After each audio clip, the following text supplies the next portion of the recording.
నవాబ్పేటలో అతి దారుణంగా కేవలం ఆధిపత్యం అన్నది చాటడం కోసం ఒక పథకం ప్రకారం అక్కడ కర్రలతో అతి దారుణంగా దాదాపుగా 20 మంది కలిసి కర్రలతో అతి పాశవికంగా కొడుతూ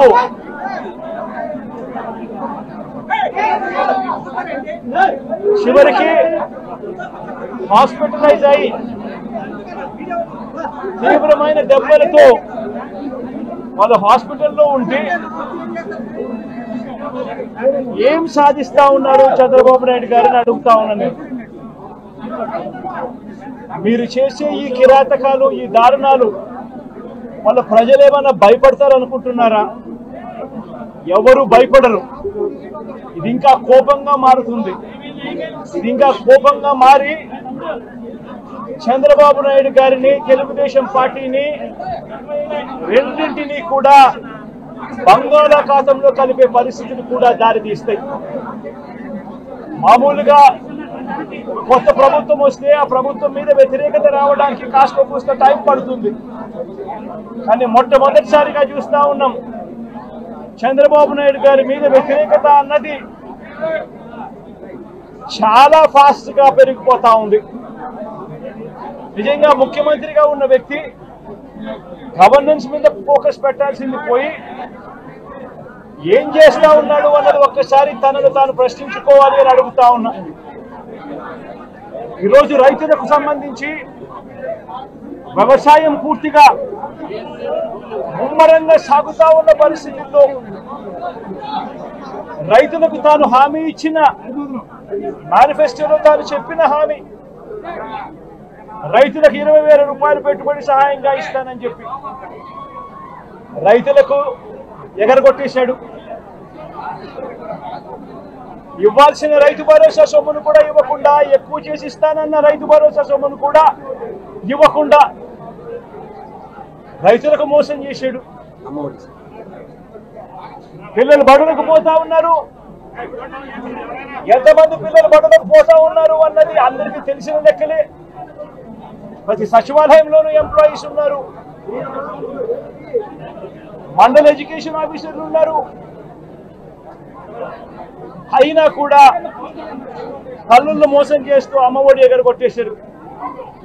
ప్రతి పిల్లాడికి ఇస్తాను అని ఎన్నికలప్పుడు చెప్పిన హామీ నీకు 15,000, నీకు 15,000, నీకు 15,000, నీకు 15,000 అని చెప్పి ఆ ప్రతి పిల్లాడిని చూపించి ఇస్తాము అని చెప్పి ఆ పిల్లలను మోసం చేశారు. ప్రతి అక్క చెల్లెమ్మలను మోసం చేశారు. తల్లులకు అమ్మఒడి ఇస్తామని తల్లుల దగ్గర నుంచి మొదలెడితే ప్రతి తల్లికి 18 సంవత్సరాలు నిండిన ప్రతి అమ్మాయికి, ప్రతి అక్కకు, ప్రతి చెల్లెమ్మకు నెలకు 1,500 రూపాయలు ఇస్తామని చెప్పి వాళ్ళను మోసం చేశారు. ఈరోజు ఫీజు రీఇంబర్స్మెంట్ తీసుకుంటా ఉన్న పిల్లలు జనవరి, ఫిబ్రవరి, మార్చ్ క్వార్టర్ ఫీజులు రాలా. ఏప్రిల్, మే, జూన్ ఫీజులు, 2వ క్వార్టర్ కూడా ఫీజులు రాలా. పిల్లలు చదువుకునేదానికి కూడా ఇబ్బంది పడే పరిస్థితిలోకి, ఫీజులు కట్టలేని పరిస్థితిలోకి కాలేజీ యాజమాన్యాలు ఫీజులు అడుగుతా ఉన్న పరిస్థితిని ఈరోజు చూస్తా ఉన్నాం. పిల్లలకు వసతి దీవెన ఎగరగొట్టేశారు. అక్క చెల్లెమ్మలకు 0 వడ్డీ కూడా రావాల్సిన 0 వడ్డీ కూడా మామూలుగా ఏప్రిల్లో రావాల్సింది అదే ఎగరగొట్టేశారు. ఇవన్నీ కూడా వైఎస్ఆర్ కాంగ్రెస్ పార్టీ ఉన్నప్పుడు, జగన్ ముఖ్యమంత్రిగా ఉన్నప్పుడు క్రమం తప్పకుండా క్యాలెండర్ ఇచ్చి ప్రతి ఒక్కరిని కూడా ఆదుకుంటూ వస్తా ఉన్న పరిస్థితి. అమ్మఒడి అయితేనేమి, రైతు భరోసా అయితేనేమి, విద్యా దీవెన అయితేనేమి, వసతి దీవెన అయితేనేమి, 0 వడ్డీ అయితేనేమి, మత్స్యకాల భరోసా అయితేనేమి, ఇవన్నీ కూడా ప్రజలు మాకెందుకు ఇంకా ఇవ్వలేదు అని చెప్పి ప్రజలు అడుగుతా ఉన్నారు. వారి గురించి పట్టించుకోకుండా, వారికి చేయాల్సిన మంచి గురించి పట్టించుకోకుండా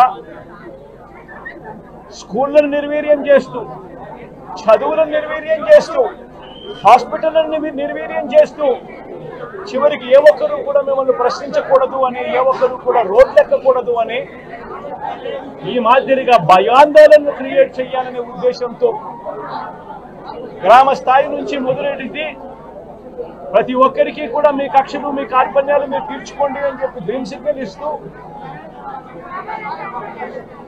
గ్రామ స్థాయి నుంచి ఈ భయానక వాతావరణాన్ని క్రియేట్ చేస్తా ఉన్నారు. ఆలోచన చేసుకోమని అడుగుతా ఉన్నా.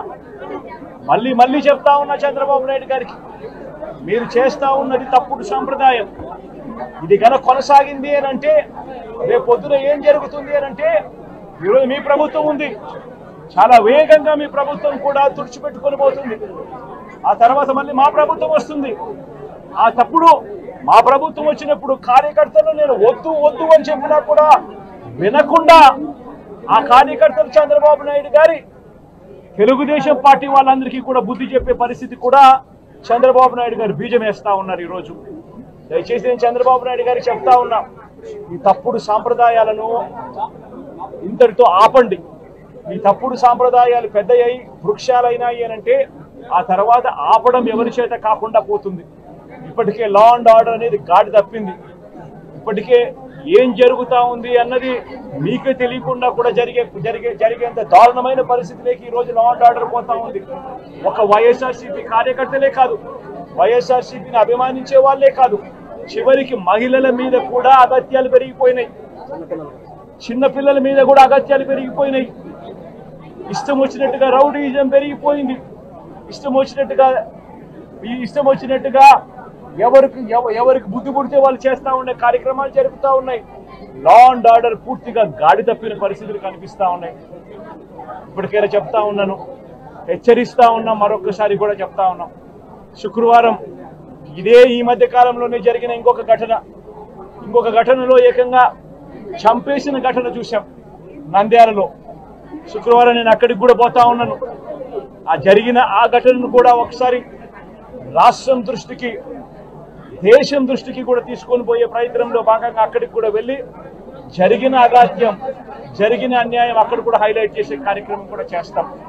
ఖచ్చితంగా హైకోర్టు తలుపులు తడతాం, అవసరమైతే సుప్రీంకోర్టు తలుపులు కూడా తడతాం.